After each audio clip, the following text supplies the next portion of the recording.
तो दोस्तों, स्वागत है आपका एक बार फिर से हमारे YouTube चैनल पर। आज हम जो डिस्कस करेंगे वो करेंगे न्यू एजुकेशन पॉलिसी 2020 पर। ठीक है, हाल में ही अभी न्यूज़ में था, आपने पढ़ा होगा कि जो हमारी केंद्र सरकार है उसने अभी एक निर्णय लिया है कि हमारे पूरे देश के लिए एक नई शिक्षा नीति की ज़रूरत है। ठीक है, यानी हमारे एजुकेशन में सुधार की ज़रूरत है और उसी सुधार को लेकर हमारी सरकार ने एक नई पॉलिसी बनाई है जिसका नाम है न्यू एजुकेशन पॉलिसी। ठीक है, आज हम इसके बारे में पूरा डिटेल में डिस्कस करेंगे कि ये न्यू एजुकेशन पॉलिसी क्या है। और जैसे ही हम कहते हैं न्यू एजुकेशन पॉलिसी तो इसका मतलब है कि इससे पहले भी कोई ना कोई नीति रही होगी। ठीक है, तो वो क्या थी, ये क्या है और इसमें कैसी चुनौतियां आ सकती हैं और उसके क्या समाधान है। ठीक है, तो इसके बारे में हम पूरा डिटेल में डिस्कस करेंगे, तो वीडियो को लास्ट तक देखना तभी समझ में आएगा। ठीक है, अगर हम इसकी बात करें तो ये हमारे करंट अफेयर के पॉइंट ऑफ व्यू से भी हमारे लिए बहुत इंपॉर्टेंट है, अगर हम एग्जाम की दृष्टि से देखना चाहें। दूसरा, हमारे सोशल पॉइंट ऑफ व्यू की दृष्टि से भी ये बहुत ज़्यादा इम्पोर्टेंट है, क्योंकि हमें करंट के साथ साथ या कहीं हम शिक्षा के साथ साथ हमें अपने व्यवस्था के बारे में भी पता होना चाहिए कि हमारी जो एजुकेशन व्यवस्था है, शिक्षा व्यवस्था है, वो क्या है, उसमें क्या बदलाव किया गया है। ठीक है, और क्या इसमें सुधार किया जा सकता है, क्योंकि जो मैं अभी आपको ये नीति पढ़ाऊंगा हो सकता है कि आपको आपके पास इसके लिए कुछ और बेहतर ऑप्शन हो, बेहतर पॉलिसी हो, या कुछ ऐसी पॉलिसी हो जिसमें लगता हो कि आपको ये सरकार ने इसमें कमी कर दी, इसके इसके इसकी जगह कुछ और एक नया ऑप्शन ऐड किया जा सकता था। ठीक है, वो तो आप जब पूरा पढ़ लोगे तब आप इसके निष्कर्ष पे पहुंचोगे। ठीक है, तो इसको शुरू करने से पहले हम एक रेफरेंस बना लेते हैं, एक बेस बना लेते हैं कि हमें पढ़ना क्या क्या है, और एक एक पॉइंट को हम एक एक मुद्दे को डिस्कस करते चले जाएंगे। ठीक है, आपको जो भी कहीं पे भी कोई पॉइंट पे दिक्कत होगी तो आप कमेंट सेक्शन में डाल देना, मैं आपको पूरा क्लियर करवा दूंगा। ठीक है, आपको चाहे आप मेरा व्हाट्सएप नंबर भी है, चाहे आप वहाँ मैसेज कर देना, चाहे आप कमेंट सेक्शन में डाल देना, मैं आपको हर बात का जवाब दे दूंगा। ठीक है, अगर हम इसका रेफरेंस के आधार पर देखें कि हमें क्या क्या पढ़ना है, जैसे न्यू एजुकेशन पॉलिसी आई है, मतलब न्यू एजुकेशन पॉलिसी। ठीक है, तो हमें सबसे पहले जानना है कि जो न्यू एजुकेशन पॉलिसी है वो क्या है। ठीक है, इसका क्या मतलब हुआ, न्यू एजुकेशन पॉलिसी का क्या मतलब हुआ। ठीक है, उसके बाद हमें जानना है कि मान लीजिए जो नई शिक्षा नीति यानी न्यू एजुकेशन पॉलिसी, क्या ये पहली बार आई है ऐसी पॉलिसी, या इससे पहले कोई ना कोई तो पॉलिसी रही होगी तभी तो नई शिक्षा नीति आई है। कहने का मतलब ये है कि इससे पहले भी कोई ना कोई देश में शिक्षा नीति रही होगी, उसमें कुछ चेंज करके या उसको बदल कर या हेर बदल करके एक नई शिक्षा पॉलिसी बनाई गई है, नई शिक्षा नीति बनाई गई है। ठीक है, वही कहलाई है नई शिक्षा नीति। ठीक है, तो दूसरा देखेंगे कि हमें इसमें बदलाव की ज़रूरत क्यों पड़ी। ठीक है, दूसरा देखेंगे हम इसमें कि बदलाव करने की ज़रूरत क्यों पड़ी, क्योंकि क्या जो पहले शिक्षा नीति थी क्या वो गलत थी, क्या उससे काम नहीं चल पा रहा था। ठीक है, तो बदलाव की ज़रूरत क्यों पड़ी, एक इसके बारे में देखेंगे। ठीक है, और जब हम कहते हैं कि नई शिक्षा नीति का मतलब है कि कुछ ना कुछ इसमें चेंज किया होगा। ठीक है, तो वो देखेंगे कि उसमें वो क्या बदलाव किए गए हैं, क्या चेंजेस किए गए हैं, उसको देखेंगे। ठीक है, और जब ये बदलाव कर दिए हैं और नई शिक्षा नीति बन गई है, ठीक है, इसको लागू करने में हमारे देश में या कहीं हमारे समाज में क्या चुनौतियां होंगी, या कहीं सरकार के सामने क्या चुनौती होगी। ठीक है, इसको देखेंगे। फिर उसके बाद देखेंगे कि इन चुनौतियों का समाधान क्या है। चुनौतियों से ही नहीं, आपको समाधान भी पता होना चाहिए। ठीक है, तो बेसिकली अगर हम बात करें इन 5 मुद्दों पर पूरा डिस्कस करेंगे और जानेंगे कि ये शिक्षा नीति क्या है। ठीक है, तो चलिए स्टार्ट करते हैं। तो बेसिकली अगर हम बात करें इन्हीं 5 पॉइंटों पे हम आज का पूरा हमारा डिस्कशन रहेगा और एक एक पॉइंट को हम डिटेल में डिस्कस करेंगे। ठीक है, अगर सबसे पहले बात करें कि ये क्या है, ये अगर हम बात करें कि ये जो न्यू एजुकेशन पॉलिसी है ये क्या है।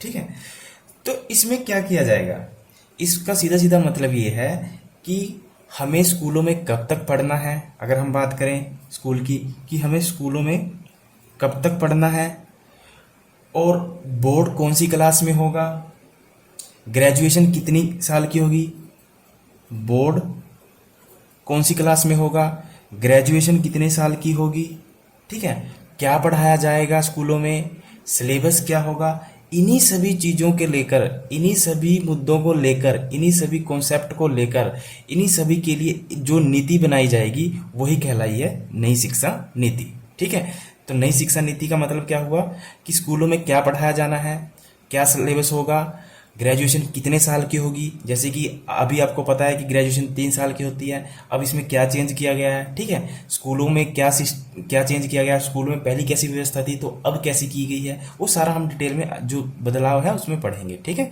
तो बेसिकली अगर बात करें जो नई शिक्षा नीति का क्या मतलब हुआ कि स्कूलों में क्या पढ़ाया जाएगा, बोर्ड होंगे या नहीं होंगे, ग्रेजुएशन कितने साल की होगी, इन्हीं सभी को लेकर पाठ्यक्रम क्या होगा, इन्हीं सभी को लेकर जो नीति बनाई गई है वही कहलाई है नई शिक्षा नीति। ठीक है, तो पहला प्रश्न का आंसर तो हमें मिल गया है कि ये नई शिक्षा नीति क्या है। अगर उसके बाद हम बात करें कि इसको लाने की जरूरत क्यों पड़ी, ठीक है, इसको लाने की जरूरत क्यों पड़ी, एक्चुअली क्या होता था कि अगर हम बात करें इसमें इसको लाने की जो जरूरत क्यों पड़ी, ठीक है, जब हम कहते हैं कि नई शिक्षा नीति, इसका क्या मतलब हुआ कि इससे पहले कोई ना कोई पुरानी शिक्षा नीति रही होगी।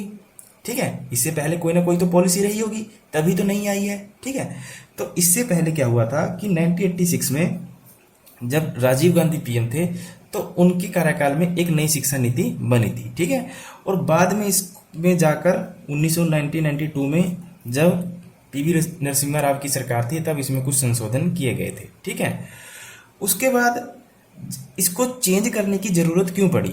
ठीक है, इसके पीछे जो सरकार ने दलील दी है, उनका मानना यह है सरकार का कि बदलते वक्त के समय शिक्षा की गुणवत्ता को बढ़ाने के लिए और हमारी एजुकेशन को साइंस और रिसर्च के साथ जोड़ने के लिए इसमें बदलाव लाना जरूरी था। ठीक है, यानी अगर हम बात करें कि इसको बदलने की जरूरत क्यों पड़ी कि जैसे जैसे समय बदल रहा है वैसे वैसे एजुकेशन का स्ट्रक्चर भी बदल रहा है। ठीक है, एक समय था, आपको पता है कि जब हम और आप पढ़ा करते थे तब तो ऑनलाइन सिस्टम नहीं हुआ करते थे, क्लासेस हुआ करती थी पूरी रेगुलर। ठीक है, और हम तो नीचे बैठकर पढ़ते थे, तख्ती पे पढ़ते थे। ठीक है, उसके बाद कॉपी आई, पेन आए, डिजिटल बोर्ड आए, ऑनलाइन सिस्टम हो गया। ठीक है, ऑनलाइन एजुकेशन हो गई, तो बड़ा ही डे बाय डे इसमें चेंजेस आ रहे हैं। ठीक है, तो सरकार का मानना है या कहें सरकार की जो इसके पीछे दलील रखी गई है वो यही है कि बदलते समय के अनुसार हमें भी अपनी शिक्षा की गुणवत्ता में चेंजेस लाना पड़ेगा और हमें अपनी शिक्षा को क्या करना है, ज़्यादा से ज़्यादा साइंस और रिसर्च के साथ जोड़कर बनाना है। हमारी शिक्षा जो हमारी पॉलिसी है, हमारी एजुकेशन है, उसको साइंस और रिसर्च के साथ जोड़कर बनाना है, क्योंकि ये बिल्कुल सही किया गया है। क्योंकि हमारी शिक्षा में कहीं, हमारी एजुकेशन सिस्टम में कहीं प्रॉब्लम है, वो आगे मैं बताऊंगा क्या प्रॉब्लम है और उनको कैसे दूर किया गया है। ठीक है, और क्योंकि हम अपनी एजुकेशन को साइंस और रिसर्च के साथ जोड़ेंगे तभी तो हमारा देश ज्ञान का सुपर पावर देश बन पाएगा। ठीक है, तो इसको जरूरत इसकी इसीलिए पड़ी क्योंकि हम क्या करना चाहते हैं कि अपनी शिक्षा में अब कुछ सुधार करना चाहते हैं समय के साथ साथ, जो सरकार ने दलील दी है। ठीक है, उसके बाद देखेंगे कि इसमें बदलाव क्या क्या किया गया है। ठीक है, सबसे जरूरी है बदलाव क्या किया गया है। ठीक है, ऐसा नहीं है कि ये जो न्यू एजुकेशन पॉलिसी है कि एकदम से आ गई है, थोड़ा ये भी पता होना चाहिए कि जो न्यू एजुकेशन पॉलिसी है एकदम से नहीं आई है। ठीक है, ये जो मौजूदा सरकार है भाजपा की, इसके घोषणा पत्र में ये था कि जब भी हमारी सरकार आएगी हम नई शिक्षा नीति लागू करेंगे। ठीक है, अगर आप सरकार का 2014 का घोषणा पत्र पढ़ोगे तब उनके घोषणा पत्र में ये बात लिखी हुई थी कि जब भी हमारी सरकार आएगी हम क्या करेंगे, एक नई शिक्षा नीति को लागू करेंगे। ठीक है, तो इसी चीज को जब उनकी सरकार 2014 में बनी तो इसी चीज को पूरा करने के लिए मोदी सरकार ने क्या किया कि 31 अक्टूबर 2015 को पूर्व कैबिनेट सचिव, जिसका नाम था TSR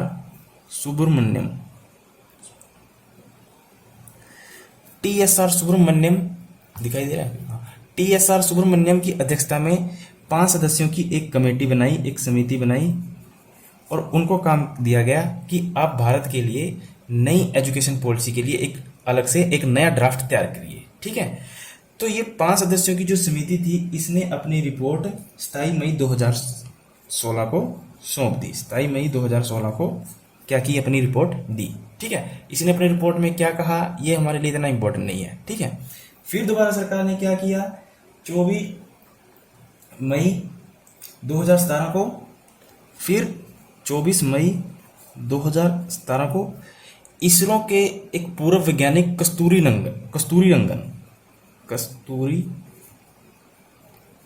रंगन की अध्यक्षता में 9 सदस्यों की एक कमेटी बनाई। ठीक है, इससे पहले किसकी अध्यक्षता में बनाई थी, TSR सुब्रमण्यम की। ठीक है, जो क्या थे, पूर्व कैबिनेट सचिव थे।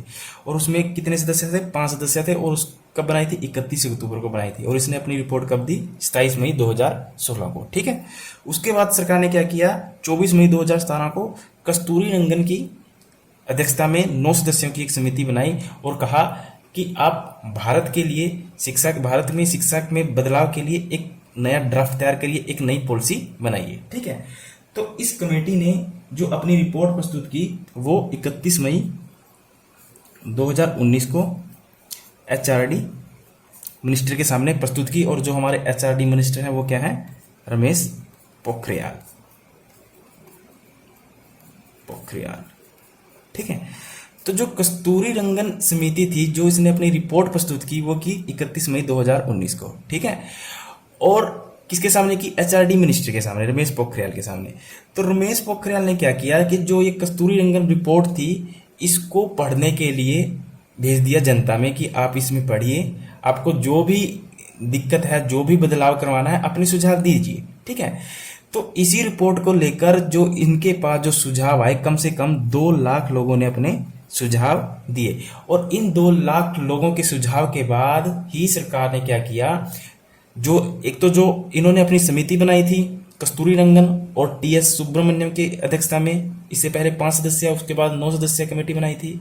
उसके बाद जो 2 लाख लोगों ने अपने व्यू दिए, अपने विचार दिए, उन्हीं सभी के आधार पर सरकार ने क्या किया है कि नई शिक्षा नीति को लागू किया है। ठीक है, या उसका कहीं हम ड्राफ्ट पास किया, अभी इसको लागू करना बाकी है। अभी सिर्फ ड्राफ्ट तैयार किया गया है। ठीक है, अभी इसको लागू करना बाकी है। ठीक है, तो ऐसा नहीं था बिल्कुल भी कि ये एकदम से हुआ, ये सरकार के मैनिफेस्टो में पहले से ही था। और ये बहुत जरूरी हो जाता है कि दोस्तों, आप किसी भी पार्टी का सबसे पहले मैनिफेस्टो जरूर पढ़ें कि उसके मैनिफेस्टो में क्या है। मैनिफेस्टो में चुनावी जो वादे किए जाते हैं वो आपको जानना बहुत जरूरी होता है, जिससे आप प्रश्न कर सके, क्वेश्चन कर सके सरकार से कि आपने जो वादे किए थे और उन वादों के आधार पर जो आपने हमसे वोट लिया, क्या आप वो वादे पूरे कर रहे हो या नहीं कर रहे हो। ठीक है, ये सारी चीज़ें आपको पता होनी चाहिए। ठीक है, खैर इसमें नहीं जाएंगे। तो हमने जाना कि न्यू एजुकेशन पॉलिसी क्या थी और इसको लाने की जरूरत क्यों पड़ी।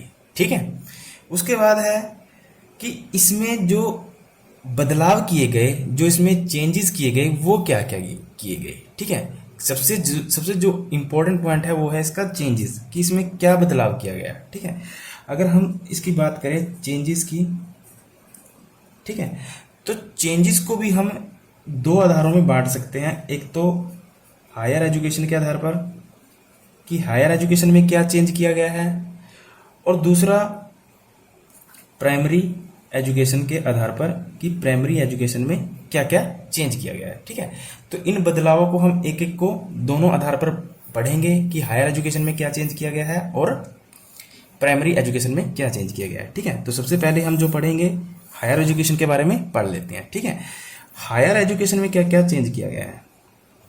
अगर मैं आपको कहूँ हायर एजुकेशन क्या होती है, हायर एजुकेशन क्या होती है, +2 के बाद जो भी कॉलेज, कहीं हम degree, master degree college university में जो होता है, या कहीं हम कि +2 के बाद जो भी पढ़ाई होती है, चाहे कॉलेज की हो चाहे यूनिवर्सिटी में हो, ठीक है, वो कहलाती है हायर एजुकेशन। ठीक है, और +2 से पहले यानी 12th से पहले जो एजुकेशन होती है वो प्राइमरी एजुकेशन कहलाती है। ठीक है, तो हायर एजुकेशन के अंदर क्या चेंज किया गया है, सबसे पहले कि जो HRD था इसका नाम चेंज कर क्या कर दिया है, एजुकेशन मिनिस्टर कर दिया है।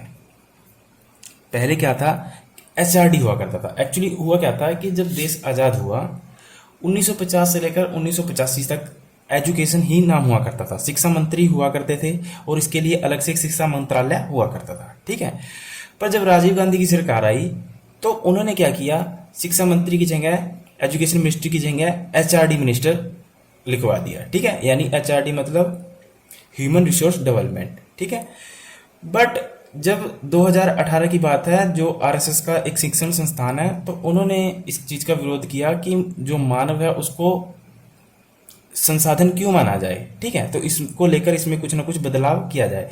जबकि आपको पता है कि मानव एक संसाधन होता ही है, क्योंकि मानवीय रिसोर्स के अंदर, ह्यूमन रिसोर्स के अंदर आता है मानव संसाधन।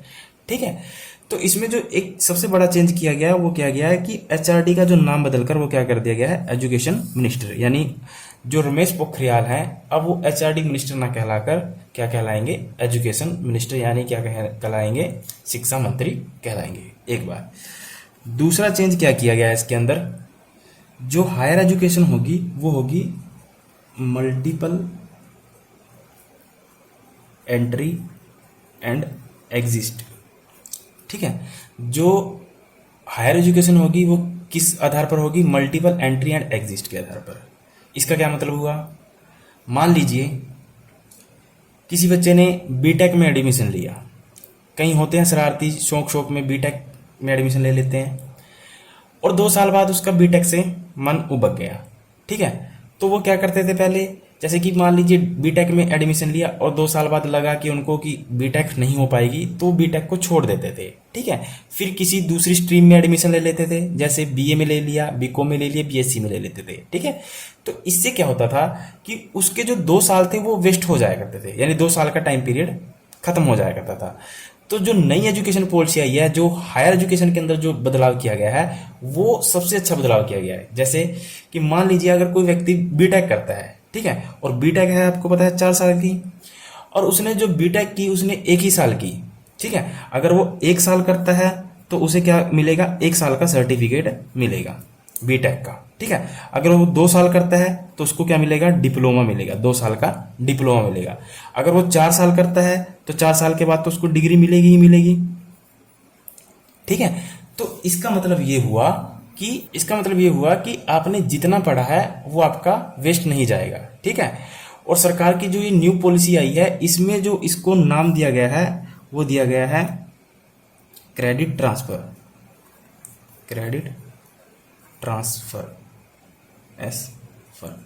ठीक है, क्रेडिट ट्रांसफर का क्या मतलब हुआ, इसका मतलब हुआ कि आपका कोर्स पूरा नहीं हुआ पर आपने जितनी पढ़ाई की उसका आपको क्रेडिट ट्रांसफर कर दिया जाएगा। एक बदलाव तो ये हुआ है। ठीक है, और ये किस में हुआ है, हायर एजुकेशन में। एक पॉइंट याद रखना, नोट करते चले जाना कि किस किस में बदलाव हुआ है, क्योंकि मैंने आपको बताया ना जो चेंजेस हुए हैं 2 में हुए हैं, एक हायर एजुकेशन में और एक प्राइमरी एजुकेशन के अंदर। ठीक है, तो हायर एजुकेशन के अंदर सबसे पहला चेंजेस हुआ है कि एचआरडी का जो नाम चेंज करके वो क्या कर दिया, एजुकेशन मिनिस्टर। दूसरा, इसमें मल्टीपल एंट्री एंड एग्जिस्ट का सिस्टम हुआ। ठीक है, मल्टीपल एंट्री एंड एग्जिस्ट का मतलब क्या हुआ कि मान लीजिए अगर किसी ने बीटेक की और वो बीटेक 4 साल की होती है आपको पता है, और उसका 2 साल बाद ही मन उबक जाता है। ठीक है, तो 2 साल बाद वो जब वो छोड़ देगा तो उसको 2 साल का डिप्लोमा दिया जाएगा। ठीक है, और सरकार ने इसको क्या कहा है, क्रेडिट ट्रांसफर। यानी आपकी डिग्री तो पूरी नहीं हुई, आपका कोर्स पूरा नहीं हुआ, बट आपने जितनी पढ़ाई की उसका क्रेडिट आपको, जितना काम किया, मतलब सीधा मतलब ये है कि जितनी आपने पढ़ाई की उसका क्रेडिट आपको ट्रांसफर कर दिया जाएगा। ठीक है, एक बार। तीसरा इसमें जो मुख्य पॉइंट है वो क्या किया गया है, देखिए हमारे यहाँ क्या होता है कि जब हम हायर एजुकेशन के बाद या कहीं हम जब +2 के बाद हायर एजुकेशन में जाते हैं, या मान लीजिए हम बीए करते हैं या फिर बीएससी करते हैं या फिर बीकॉम करते हैं। ठीक है, तो आपको पता है कितने साल की होती है, 3 साल की। ठीक है, पर जो नई एजुकेशन पॉलिसी आई है, जो ये बीए बीएससी बीकॉम है, इसमें एक चेंज किया गया है। ठीक है, इसके टाइम पीरियड में चेंज किया गया है। ठीक है, अगर हम बात करें इसमें 2 चेंजेस किए गए हैं, एक तो है 3 साल की भी है और एक है 4 साल की। ठीक है, यानी जो बीए बीकॉम और बीएससी है वो 3 साल की भी है और 4 साल की भी है। ठीक है, तो ये किन के लिए है ये समझ लेते हैं। ठीक है, मान लीजिए अगर कोई बीए 3 साल की करता है, जैसे मान लीजिए अगर किसी को ग्रेजुएशन करके नौकरी करना है, ठीक है, तो उसके लिए बीए क्या होगी, 3 साल की। अगर मान लीजिए कोई नौकरी करना चाहता है, ठीक है, नौकरी चाहे वो प्राइवेट हो चाहे गवर्नमेंट हो, किसी भी चीज़ की हो, ठीक है, तो उसके लिए जो ग्रेजुएशन होगी, अगर हम बात करें उसके लिए जो ग्रेजुएशन होगी वो कितने साल की होगी, 3 साल की। ठीक है, मगर अगर कोई विद्यार्थी या अगर कोई स्टूडेंट पीएचडी करना चाहता है, रिसर्च की लाइन में जाना चाहता है, किसी विषय पर रिसर्च करना चाहता है, ठीक है, उसके लिए जो ग्रेजुएशन होगी वो क्या होगी, 4 साल के लिए, 4 साल के लिए। मतलब कि अगर मान लीजिए कोई पीएचडी होल्डर है, यानी पीएचडी करना चाहता है, तो उसके लिए क्या होगा, 4 साल के लिए ग्रेजुएशन होगी। ठीक है, तो ऐसा क्यों किया गया, जैसे मैं आपको पहले बता देता हूं कि हमारे यहाँ क्या था कि अगर मान लीजिए किसी को पीएचडी करना है, ठीक है, पीएचडी करने के लिए उसे ग्रेजुएशन होना जरूरी है। ठीक है, ग्रेजुएशन मतलब 3 साल वहां पे, उसके बाद मास्टर होना जरूरी है, पीजी 2 साल वहां पे गए, उसके बाद एमफिल होना जरूरी है, 2 साल वहां पे गए, उसके बाद पीएचडी जब करोगे कम से कम 4 साल, तो 4 और 2 6 और 2 8 और 3 11 साल लग जाते थे पीएचडी करने के लिए। ठीक है, तो इस व्यवस्था में क्या चेंज किया गया कि अगर मान लीजिए किसी को पीएचडी करनी है, तो उसके लिए जो ग्रेजुएशन होगी वो कितने साल की होगी, 4 साल की, और प्लस जो 1 साल की क्या हो जाएगी उसके लिए, पीजी मतलब पोस्ट ग्रेजुएशन, यानी मास्टर डिग्री उसके लिए कितने साल की हो जाएगी, 1 साल के लिए। और उसके बाद जब वो मास्टर डिग्री करेगा तो उसको एमफिल करने की जरूरत नहीं पड़ेगी, जो यहाँ पर करनी पड़ती थी पहले। ठीक है, अब उसको एमफिल करने की जरूरत नहीं पड़ेगी, वो सीधा डायरेक्ट क्या कर सकता है, पीएचडी, यानी कितने साल की, 4 साल की उसकी पीएचडी कर सकता है। ठीक है, तो अगर हम यहाँ देखें 4 और 1 5 और 4 9, ठीक है, और यहाँ पे कितना थे, 11। ठीक है, तो हमारे यहाँ कितने साल बच गए, 2 साल बच गए हैं। ठीक है, ये सबसे अच्छा प्रोविजन लगा है मेरे को। ठीक है, मान लीजिए अगर किसी को पीएचडी करनी है तो उसको 4 साल की ग्रेजुएशन, 1 साल की पीजी, उसके बाद एमफिल करने की जरूरत ही नहीं, सीधा वो क्या कर लेगा, पीएचडी कर लेगा।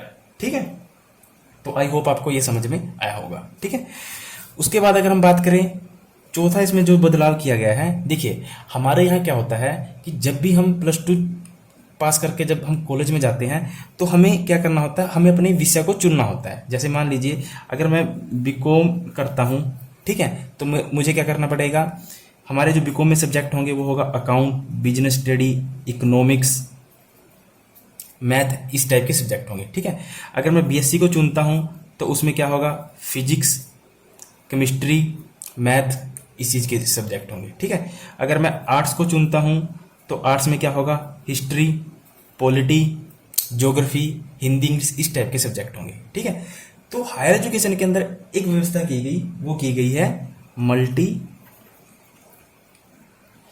तो इसमें जो एक नई व्यवस्था की गई है वो क्या किया गया है, चेंज, मल्टी डिसिप्लिनरी एजुकेशन। ठीक है, इसका क्या मतलब हुआ, देखिए हमारे यहाँ क्या होता है कि मान लीजिए किसी ने बच्चे ने बीएससी कर लिया, ठीक है, तो बीएससी में जो सब्जेक्ट है उसको वही पढ़ने पड़ेंगे। अगर मान लीजिए उसका दिल करता है कि मुझे पॉलिटिकल साइंस भी पढ़ना है तो उसको बीए करना पड़ेगा। ठीक है, ऐसा होता है।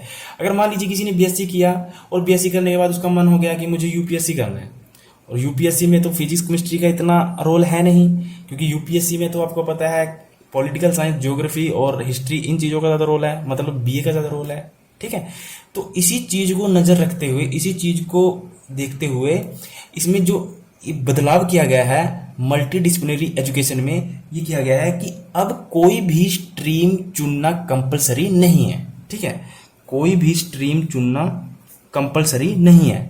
जैसे मान लीजिए आपकी इच्छा है कि मैं, आप मतलब इसका सीधा सीधा मतलब ये है कि आप अपनी मर्जी से कोई भी सब्जेक्ट चुनकर पढ़ सकते हो। ठीक है, मान लीजिए आप बीकॉम कर रहे हो, ठीक है, मान लीजिए आप बीकॉम कर रहे हो, ठीक है, और आपका दिल किया कि मुझे क्या करना है, मुझे पॉलिटी पढ़नी है, हिस्ट्री पढ़ना चाहता हूँ मैं, साथ में मैं अकाउंट भी पढ़ना चाहता हूँ और इकोनॉमिक्स भी पढ़ना चाहता हूँ। ठीक है, तो आप सब्जेक्ट को चुनकर पढ़ सकते हो। ठीक है, ये सबसे बेस्ट मेरे को जो चेंज लगा, ये सबसे बेस्ट लगा है। ठीक है, और ऐसा चेंज ऐसा नहीं है कि पहले नहीं था, ये जेएनयू में था। ठीक है, जो जवाहरलाल यूनिवर्सिटी है दिल्ली में, वहाँ पर ऐसे ही सिस्टम होता है। ठीक है, मान लीजिए आपका किसी भी सब्जेक्ट में रुचि हो तो आप उसको भी ऐड कर सकते हो, आप पढ़ सकते हो। ठीक है, मान लीजिए कोई आपका दिल किया कि मेरे को फिजिक्स पढ़नी है, मेरे को केमिस्ट्री नहीं पढ़नी क्योंकि मुझे केमिस्ट्री अच्छी नहीं लगती, मुझे पॉलिटी अच्छी लगती है, तो मैंने पॉलिटी को सिलेक्ट कर लिया, हिस्ट्री को सिलेक्ट कर लिया।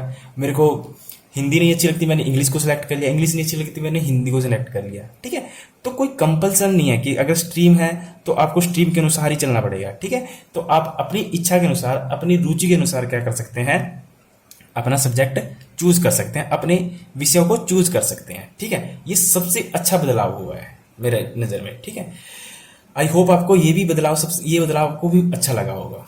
ठीक है, हमारे टाइम में नहीं था, खैर अब जो नए बच्चे हैं उनके लिए है। ठीक है, और इससे क्या होगा कि किसी भी स्टूडेंट में एक तो उसकी पढ़ाई को लेकर उसकी रुचि पैदा होगी, और जब उसकी पढ़ाई को लेकर, उसके विषयों को लेकर उसकी रुचि पैदा होगी तो उसका सर्वांगीण विकास भी तय है। ठीक है।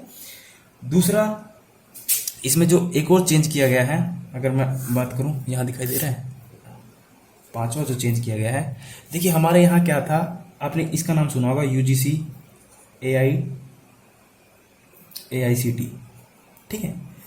बेसिकली अगर हम बात करें, जो यूजीसी AICTE है, ये क्या है, हायर एजुकेशनल इंस्टीट्यूशन है, ठीक है। ये क्या है, हायर एजुकेशन इंस्टीट्यूशंस, ठीक है।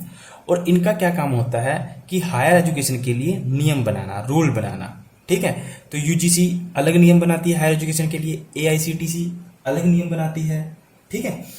तो अब क्या किया गया है कि यूजीसी AICTE इन सभी जितनी भी हायर एजुकेशन इंस्टीट्यूशन है, उन्हीं सभी को मिलाकर एक सिंगल रेगुलेटर बनाया जाएगा, सिंगल रेगुलेटर बनाया जाएगा। यानी एक सिंगल, यानी एक सिंगल रेगुलेटर के तरह ही सारे सब कुछ डिसाइड होगा। एक सिंगल रेगुलेटर ही इन सभी हायर एजुकेशनों के लिए क्या बनाएगा, नियम बनाएगा, रूल्स बनाएगा, पॉलिसी बनाएगा, ठीक है। एक चेंज ये किया गया है हायर एजुकेशन में।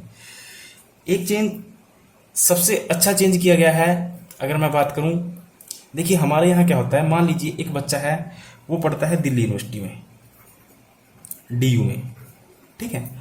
और एक बच्चा है KU में पढ़ता है, कुरुक्षेत्र यूनिवर्सिटी में। एक बच्चा है VKU में पढ़ता है, यानी वीर कुंवर सिंह यूनिवर्सिटी में, ठीक है। इनमें क्या फर्क है, जो DU है वो क्या है, एक सेंट्रल यूनिवर्सिटी है, ठीक है। और जो KU है वो क्या है, एक स्टेट यूनिवर्सिटी है, ठीक है। तो जो सेंट्रल यूनिवर्सिटी है, जो DU है, उसका स्टैंडर्ड अलग होता है, उसका मानक अलग होता है, ठीक है, उसका स्टैंडर्ड डिफरेंट होते हैं। और जो KU है उसका मानक अलग होता है, ठीक है। और मानक अलग होने के साथ साथ, इनके स्टैंडर्ड अलग होने के साथ साथ इनका सिलेबस भी क्या होता है, अलग अलग होता है। DU का सिलेबस आपको अलग मिलेगा। मान लीजिए अगर DU यूनिवर्सिटी में BA होती है, तो BA में जो सिलेबस मिलेगा वो अलग मिलेगा, और KU में अलग मिलेगा। और देश की कई यूनिवर्सिटीज हैं, उनमें अलग मिलेगा, ठीक है। इसमें जो सबसे बड़ा चेंज किया गया है कि चाहे कोई सेंट्रल यूनिवर्सिटी हो, चाहे वो स्टेट यूनिवर्सिटी हो, चाहे कोई प्राइवेट यूनिवर्सिटी हो, ठीक है, चाहे कोई प्राइवेट यूनिवर्सिटी हो, सभी के लिए एक मानक, एक सिंगल मानक तैयार किया जाएगा, ठीक है। सभी के लिए एक सिंगल मानक तैयार किया जाएगा, एक स्टैंडर्ड तैयार किया जाएगा। और उसमें क्या होगा, सबके लिए सिलेबस भी सेम होगा पूरे देश में, चाहे वो सेंट्रल यूनिवर्सिटी हो, चाहे वो स्टेट यूनिवर्सिटी हो, चाहे वो प्राइवेट यूनिवर्सिटी हो, ठीक है। सबका सिलेबस सेम होगा। जैसे मान लीजिए BA है, ठीक है, तो BA का जो सिलेबस होगा वो सेंट्रल यूनिवर्सिटी में भी सेम होगा, स्टेट में भी सेम होगा, और प्राइवेट यूनिवर्सिटीज में भी सेम होगा। और उसके साथ साथ बिहार में जो यूनिवर्सिटी है उसमें भी वही सिलेबस होगा, केरल में भी वही होगा, असम में भी वही होगा, और पंजाब और जम्मू कश्मीर, यानी पूरे भारत में एक ही मानक होगा एजुकेशन को लेकर, हायर एजुकेशन को लेकर, ठीक है। तो हायर एजुकेशन के अंदर जो ये मोटे मोटे 6-7 बदलाव किए हैं, जो मैंने आपको बता दिए, ठीक है। अब देखते हैं प्राइमरी एजुकेशन के अंदर क्या क्या बदलाव किया गया है। प्राइमरी एजुकेशन के अंदर क्या बदलाव किया गया है, पहले तो आप प्राइमरी का मतलब समझ लीजिए कि जो प्राइमरी एजुकेशन का जो मीनिंग है वो होता है 0 से लेकर 12, यानी पहली क्लास से लेकर 12वीं क्लास तक, ठीक है। तो हमारे यहाँ जो पहले सिस्टम था वो चलता था 10+2 का, ठीक है। वो क्या चलता था, 10+2 का। 10+2 का मतलब क्या हुआ कि 10वीं तक क्या होते थे, हमें सभी विषय पढ़ाए जाते थे। आपको पता है 10वीं तक मैथ भी है, साइंस भी है, और साइंस में फिजिक्स, केमिस्ट्री, बायोलॉजी सारे विषय होते थे, ठीक है। पॉलिटी भी है, हिस्ट्री भी है, ज्योग्राफी भी है, इकोनॉमिक्स भी है, ठीक है, हिंदी, इंग्लिश, मैथ सब है, ठीक है। यानी 10 तक हमें सभी विषय पढ़ाए जाते थे। और जब हम +2 में जाते थे तब हमें स्ट्रीम चेंज करनी पड़ती थी, स्ट्रीम अपनी सेलेक्ट करनी पड़ती थी, ठीक है। तो मतलब कहीं हम जो ये 10+2 का जो सिस्टम चलता था वो ओल्ड था, मतलब इससे पहले 10+2 का जो अभी चलता है वो 10+2 का चलता है, ठीक है। और जो प्राइमरी एजुकेशन में जो चेंज किया गया है वो चेंज किया गया है, इसमें जो चेंज किया गया है 5+3+3+4 का। इसका क्या मतलब हुआ, जो ये लास्ट के, जो अगर हम बात करें जो लास्ट के ये 4 साल हैं वो एक समान माने जाएंगे। यानी इस लास्ट के 4 साल में क्या आएगा, 9th, 10th, 11th और 12th, ठीक है। ये जो 4 क्लासें हैं ये लास्ट के 4 साल में आएंगी, ठीक है। इससे पहले क्या होता था कि जो +2 का बच्चा था वो कम से कम 16 या 17-18 साल की उम्र में +2 करता था, ठीक है। इसमें क्या होगा, 15 या 16 साल में वो +2 कर लेगा, ठीक है। तो जो लास्ट के 4 साल होंगे वो माने जाएंगे 9th 10th 11th और 12th, ठीक है। और इन क्लास में जो स्टडी कराई जाएगी वो बड़ी ही डीपली कराई जाएगी, गहराई में जाकर करवाई जाएगी, ठीक है। और दूसरा इसमें क्या होगा कि इसमें भी मल्टी स्ट्रीम सिस्टम होगा। इसमें भी क्या होगा, मल्टी स्ट्रीम सिस्टम। इसका क्या मतलब हुआ मल्टी स्ट्रीम सिस्टम का, कि आपको विषय चुनना नहीं है, आपको बस सब्जेक्ट चुनना है। आपका जो भी दिल करे पढ़ने में, जैसे मान लीजिए मेरा दिल करता है कि मुझे हिस्ट्री पढ़ना है, और फिर एक फिजिक्स भी मेरे को अच्छा लगता है कि मैं फिजिक्स भी पढ़ सकता हूँ, और मुझे इकोनॉमिक्स भी अच्छा लगता है और इकोनॉमिक्स भी पढ़ सकता हूँ, ठीक है। इससे पहले क्या होता था कि जैसे मान लीजिए आप 10th किया आपने, और जब आप 11th में जाते थे आपको स्ट्रीम चुननी पड़ती थी। मान लीजिए आपने नॉन मेडिकल ली, नॉन मेडिकल में आपको क्या पढ़ना पड़ता था, फिजिक्स, केमिस्ट्री, मैथ, ठीक है। और हिंदी इंग्लिश तो कॉमन हुआ करता था। आपने कॉमर्स ली, कॉमर्स में आपको account, business study, Hindi, English ये कॉमन हुआ करते थे, ठीक है। आपने आर्ट्स ली, आर्ट्स में आपको हिस्ट्री, पॉलिटी, ज्योग्राफी ये वगैरह इंग्लिश, हिंदी इंग्लिश पढ़ना पड़ता था, ठीक है। तो अब क्या किया गया है, मल्टी स्ट्रीम सिस्टम को डेवलप किया गया है, लाया गया है नई एजुकेशन पॉलिसी में, कि आपका जो दिल करे। आपका दिल करता है कि मुझे पॉलिटी पढ़नी चाहिए, आपका दिल करता है मेरे को हिस्ट्री पढ़नी चाहिए, और साथ में मैं चाहता हूँ कि मैं फिजिक्स भी पढ़ लूँ क्योंकि मेरे को केमिस्ट्री अच्छी नहीं लगती, तो आप सब्जेक्ट को, विषयों को चुनकर आप पढ़ सकते हैं। इसी को कहते हैं मल्टी स्ट्रीम सिस्टम। एक तो ये चेंज किया गया है, और जो 10+2 का था उसको चेंज कर दिया गया है 5+3+3+4 में। जो लास्ट के 4 साल है वो 9th 10th 11th 12th को दर्शाते हैं, ठीक है। हम एक एक के बारे में भी पूरा डिटेल में डिस्कस करेंगे, ठीक है। 3 से 4 साल 6 साल के बच्चों को एक अलग सब्जेक्ट होगा, या हम ये कहें कि जो 3 से 6 साल तक के बच्चे हैं उनके लिए क्या होगा, एक अलग सब्जेक्ट होगा। उनको जो पढ़ाने का जो तरीका होगा वो भी अलग होगा, क्योंकि जो 3 से 6 साल तक के बच्चे की उम्र बहुत छोटी होती है, आप उसको ऐसे पढ़ाकर नहीं समझा सकते। तो उसको पढ़ाने के लिए, उसको समझाने के लिए नई स्किल को डेवलप किया जाएगा, ठीक है। और उसको कैसे समझाया जाएगा, खेल के माध्यम से। यानी कहने का मतलब ये है कि टीचर कोई मनोरंजन करके, कुछ खेल कर, ठीक है, कुछ कलाकृति दिखाकर बच्चों को पढ़ाएंगे 3 से 6 साल तक के बच्चों को। एक तो प्राइमरी एजुकेशन में ये चेंज किया गया है। दूसरा, अगर हम बात करें 1 से 3 क्लास, यानी पहली क्लास से लेकर तीसरी क्लास, मैं क्लास की बात कर रहा हूँ, साल की बात नहीं कर रहा, ठीक है। और अगर हम साल की बात करें तो 6 से लेकर 9 साल तक के जो बच्चे होंगे, ठीक है, उनकी स्टडी पर कुछ एक स्पेशल खास जोर दिया जाएगा, ठीक है। या हम ये कहें कि जो 6 से 9 साल तक के बच्चे हैं, ठीक है, या हम ये कहें कि जो 6 से 9 साल तक के बच्चे हैं उनकी स्टडी पर खास जोर दिया जाएगा, क्योंकि यहीं से बच्चा आगे जाकर डेवलप करेगा, यहीं से बच्चे का विकास माना जाएगा असली, ठीक है। तो 6 से 9 साल तक के बच्चे पर पूरा बहुत ज़्यादा खास फोकस रखा जाएगा, ठीक है। एक ये। दूसरा, इसमें क्या किया गया है कि छठी क्लास यानी 6th क्लास, या कहीं हम 6th क्लास से क्या होगा, वोकेशनल स्टडी होगी, वोकेशनल स्टडी कराई जाएगी, ठीक है। वोकेशनल स्टडी का क्या मतलब हुआ कि मान लीजिए बच्चे को शिक्षा के साथ साथ उसको प्रैक्टिकल भी सिखाना। मान लीजिए वो बच्चा पढ़ रहा है 7वीं क्लास में, उसके साथ साथ उसकी क्या होगी, इंटर्नशिप भी होगी। इंटर्नशिप जैसे ITI होती है ना, ऐसे ही सेम इंटर्नशिप भी होगी। जैसे मान लीजिए पढ़ाई के साथ साथ उसको किसी दुकानदार, ठीक है, किसी मैकेनिक, किसी कलाकार, ठीक है, किसी भी इलेक्ट्रीशियन के पास भेजा जाएगा, जिससे वो क्या होगा, किताबी शिक्षा के साथ साथ, या कहीं हम किताबी ज्ञान के साथ साथ वो प्रैक्टिकल भी सीख पाए, ठीक है। क्योंकि प्रैक्टिकल सीखना बहुत ज़्यादा जरूरी है दोस्तों, बिना प्रैक्टिकल के समझ में नहीं आता कुछ भी। तो किताबी ज्ञान के साथ साथ क्या होगा, प्रैक्टिकल भी सीख पाए। इसके लिए क्या होगा, उसकी इंटर्नशिप होगी। जैसे मतलब चाहे वो इलेक्ट्रीशियन के पास होगा, जैसी उसकी इच्छा होगी, ठीक है, इलेक्ट्रीशियन के पास, बढ़ई के पास, चाहे वो हथकरघा उद्योग हो, जैसे मान लीजिए वो जो मिट्टी के बर्तन बनाते हैं ना, वो हो, ठीक है। यानी उनको कला सिखाई जाएगी, प्रैक्टिकल। यही होता है वोकेशनल स्टडी का मतलब, ठीक है। और क्या चेंज, जो 5th क्लास तक जो लैंग्वेज यूज की जाएगी वो होगी उसकी मातृभाषा, ठीक है। जो लैंग्वेज यूज की जाएगी 5th क्लास तक वो होगी उसकी मातृभाषा। मातृभाषा का मतलब ये है कि जैसे मान लीजिए अगर कोई तमिलनाडु का बच्चा है, ठीक है, 5th क्लास तक वो चाहे तो वो तमिल भाषा में पढ़ सकता है। हरियाणा का है तो वो हिंदी में पढ़ सकता है, ठीक है। कर्नाटक का है तो वो कन्नड़ में पढ़ सकता है। केरल का है तो मलयालम में पढ़ सकता है, ठीक है। तो इससे क्या होगा, हमारी जो विविधता में एकता वाली जो नीति है वो भी बनी रहेगी, ठीक है। यानी डाइवर्सिटी, जो हमारी इतनी डाइवर्सिटी है वो फिर सारी डाइवर्सिटी फिर भी हम एक साथ मिलकर रहते हैं वो भी बनी रहेगी। और ये भी बहुत अच्छा किया है कि 5th क्लास तक वो कोई अपनी ही मातृभाषा में पढ़े, उसके बाद वो कोई भी लैंग्वेज सीखना चाहे तो वो सीख सकता है इसके साथ, ठीक है। तो मोटा मोटी प्राइमरी एजुकेशन में ये चेंजेस किए गए हैं, ठीक है। उसके बाद अगर हम बात करें इन सब का जो सिलेबस होगा वो अलग सिलेबस होगा, ठीक है। अगर हम बात करें पाठ्यक्रम क्या होगा अभी डिसाइड नहीं हुआ, पाठ्यक्रम अलग होगा। और सबसे बड़ी बात है कि पूरे भारत के लिए एक ही पाठ्यक्रम होगा, ठीक है। पूरे भारत के लिए एक ही पाठ्यक्रम होगा, चाहे वो सीबीएसई बोर्ड हो या फिर स्टेट बोर्ड हो, ठीक है, एनसीईआरटी हो, कोई भी हो, सबके लिए एक ही पाठ्यक्रम होगा। चाहे बंगाल का बच्चा है, चाहे केरल का है, चाहे तमिलनाडु का, चाहे हरियाणा, पंजाब, जम्मू कश्मीर, कहीं का भी है, सबके लिए सिंगल पाठ्यक्रम होगा, ठीक है। यानी पूरे देश को एक एक चीज में बांधा जा रहा है, ठीक है। सही भी है।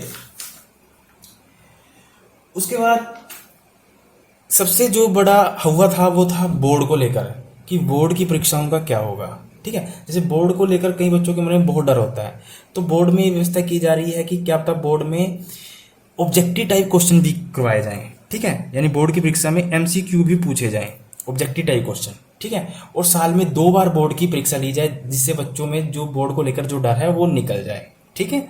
तो हो सकता है कि दो बार भी परीक्षा हो साल में बोर्ड की, और उसमें एमसीक्यू भी पूछे जाएंगे, ठीक है।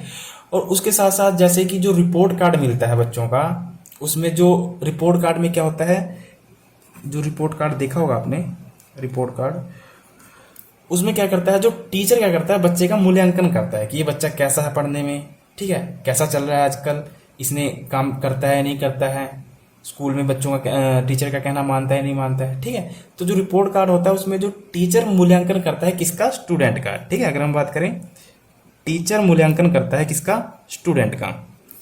बट जो रिपोर्ट कार्ड बनेंगे अब उसमें 2 कॉलम और नए जुड़े हैं, बड़ी दिलचस्प बात है ये, ठीक है। एक तो स्टूडेंट का कॉलम नया जुड़ा है, एक उसका दोस्त का नया कॉलम जुड़ा है, ठीक है। मतलब जो स्टूडेंट है वो खुद भी अपना मूल्यांकन करेगा, और दूसरा जो उसका दोस्त है वो अपने दोस्त का मूल्यांकन करेगा, ठीक है। मतलब क्या हुआ कि जैसे मान लीजिए ए और बी 2 दोस्त हैं, ठीक है। तो बी क्या करेगा, ए का मूल्यांकन करेगा, और ए क्या करेगा, बी का मूल्यांकन करेगा। यानी ए बी की कमियों को बताएगा, उसकी क्या करता है क्या नहीं करता है, स्कूल में पढ़ता है नहीं पढ़ता है, कैसा चल रहा है, शरारतें करता है नहीं करता, ठीक है। ये दोनों एक दूसरे की कमियों को बताएंगे। एक तो रिपोर्ट कार्ड में ये चेंजेस किए गए हैं, ठीक है। तो मोटा मोटी ये चेंजेस किए गए हैं हायर एजुकेशन को लेकर और प्राइमरी एजुकेशन को लेकर। ये मैंने आपको पूरा एक पॉइंट बता दिया, ठीक है, जो मोटा मोटी है, जो आपके एग्जाम के पॉइंट ऑफ व्यू से इंपॉर्टेंट है, ठीक है। अब सबसे बड़ी बात आती है कि इसको लागू करने में हमारे देश में क्या चुनौतियां हैं, ठीक है, और उन चुनौतियों का क्या समाधान है, ठीक है। सबसे जरूरी है कि इसमें क्या चुनौती है। आपको पता है हमारे एजुकेशन सिस्टम का, हमारे जो स्कूल हैं उनका भी पता है, क्योंकि आप खुद देखना कि जो गांव में स्कूल होते हैं उनकी क्या दशा हो रखी है अभी भी, ठीक है। टीचर प्रॉपर नहीं आते, टीचर ही नहीं है, एक एक बच्चा एक एक टीचर कई कई क्लासों को इकट्ठा पढ़ा रहा है, टीचरों की बहाली नहीं हो पा रही है, स्कूल का इंफ्रास्ट्रक्चर सही नहीं है, टेक्नोलॉजी नहीं है, बच्चे स्कूल नहीं आते, ठीक है। तो जो ऊपर आपने जो ये पूरे प्रोविजन पढ़े हैं नई एजुकेशन पॉलिसी के इनको देखिए शहरी क्षेत्र में इनको लागू करना आसान है क्योंकि वहां पर इंफ्रास्ट्रक्चर है, ठीक है, संसाधन है। पर ये शहरी, अगर हम इसको शहरी क्षेत्र तक ही सीमित रखेंगे तब बात नहीं बनेगी। इसको हमें गांव के लेवल तक भी इसको लेके जाना है, ठीक है। और गांव के लेवल तक लेके जाने में हमें हमारे सामने बहुत ज्यादा चुनौतियां हैं, जिसमें सबसे मुख्य चुनौती है इंफ्रास्ट्रक्चर की। हमारे स्कूल का इंफ्रास्ट्रक्चर सही नहीं है, टीचर प्रॉपर नहीं है, टीचर समय पे नहीं आते, और जो टीचर है स्किल्ड नहीं है, पुराने टीचर है स्किल्ड टीचर नहीं है, लेटेस्ट एजुकेशन नहीं है, ठीक है। तो ये सारी कई चुनौतियां इनको लागू करने में आने वाली है, ठीक है। दूसरी बात कि ये सारे प्रोविज़न ऐसे ही नहीं लागू होंगे, इसके लिए खर्चा लगता है, पैसा लगता है। ये जो प्रोविज़न बनाए जा रहे हैं इसके लिए खर्चा होगा, ठीक है।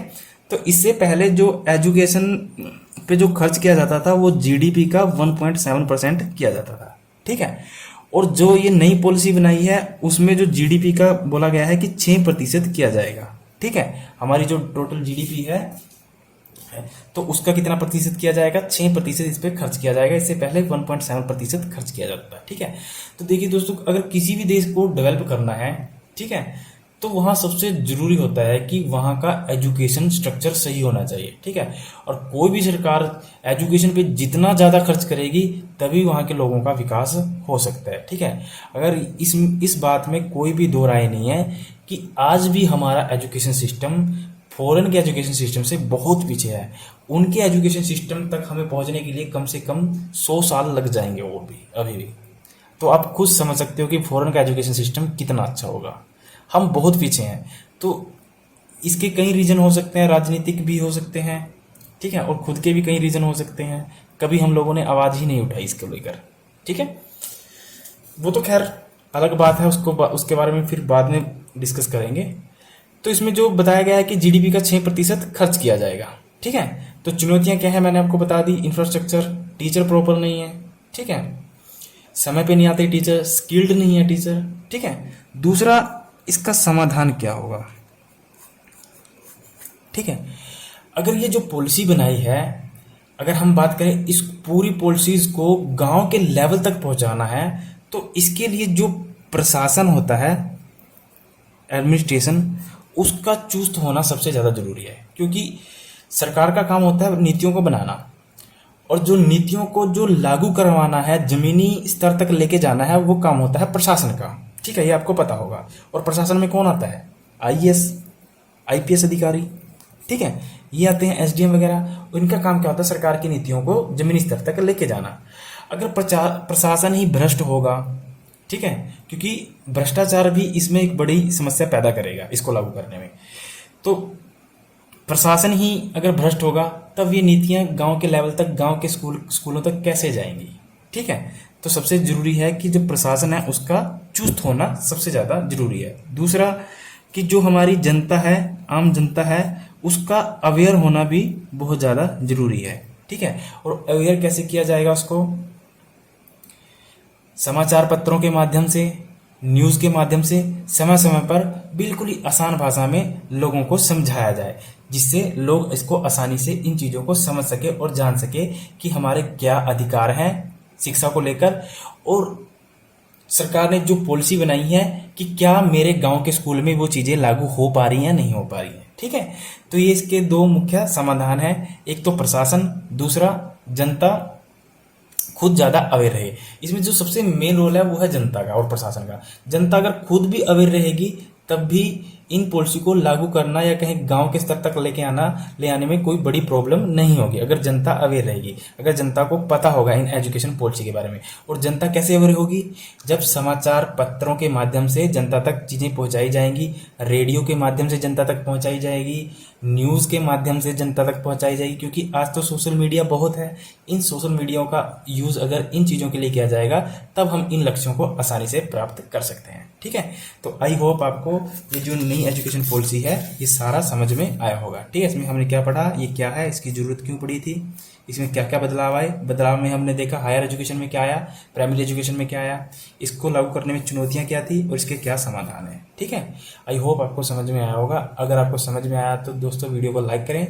अगर आपने अभी तक हमारे चैनल को सब्सक्राइब नहीं किया है तो उसको सब्सक्राइब जरूर कर लें, ठीक है। Thank you, all the best.